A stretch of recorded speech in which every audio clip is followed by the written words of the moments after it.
നിങ്ങൾക്കൊരു സംഭവം കാണിച്ചു തരാം.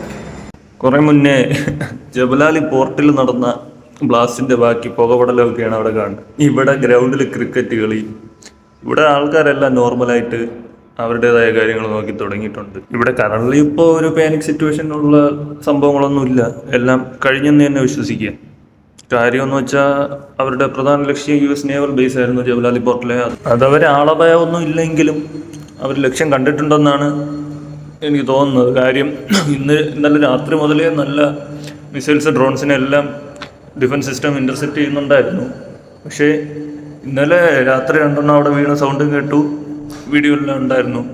ഇന്ന് രാവിലെ പല്ല് തേച്ചുകൊണ്ടപ്പോൾ എന്തോ വലിയ സൗണ്ട് കേട്ട് പുറത്തിറങ്ങി നോക്കിയപ്പോൾ അവിടെ പുകയും ഇതെല്ലാം വരുന്നുണ്ട്. എന്തായാലും അവരത് ലക്ഷ്യം കണ്ടിട്ടുണ്ടെന്ന് തോന്നുന്നു. ഇനിയൊരു അപകട സാധ്യത ഇല്ലെന്ന് തന്നെ പറയാം. കാര്യം ഇനി അവർക്ക് നമ്മളെ അറ്റാക്ക് ചെയ്യേണ്ട ഒരു ആവശ്യകത ഉണ്ടെന്ന് തോന്നുന്നില്ല. അപ്പോൾ എല്ലാവരും അവരവരുടേതായ കാര്യങ്ങളിലോട്ട് പഴയ പോലെ ബിസി ആയിട്ടുണ്ട്. എല്ലാം അവസാനിച്ചൊന്നും തന്നെ കരുതാം. ബട്ട് മറ്റുള്ള സ്ഥലങ്ങളെ കുറിച്ച് അറിയില്ല. അതുപോലെ ജബലാലി ഇപ്പോൾ ഒരു സേഫ് ആയിട്ട് പോകുന്നതാണ് എൻ്റെ ഒരു ഇത്. അതുകൊണ്ട് തന്നെ നാട്ടിലുള്ളവരായാലും ഇവിടെ ഉള്ളവരായാലും പേടിക്കേണ്ട ഒരു സിറ്റുവേഷൻ അല്ല. ഗവൺമെൻറ് തന്നെ പറയുന്നുണ്ട് എല്ലാം അണ്ടർ കൺട്രോളിലാണ്, ഒന്നും പേടിക്കാനില്ലെന്ന് പറയുന്നുണ്ട്. അതുകൊണ്ട് തന്നെ ബി സേഫ്. ഓക്കെ.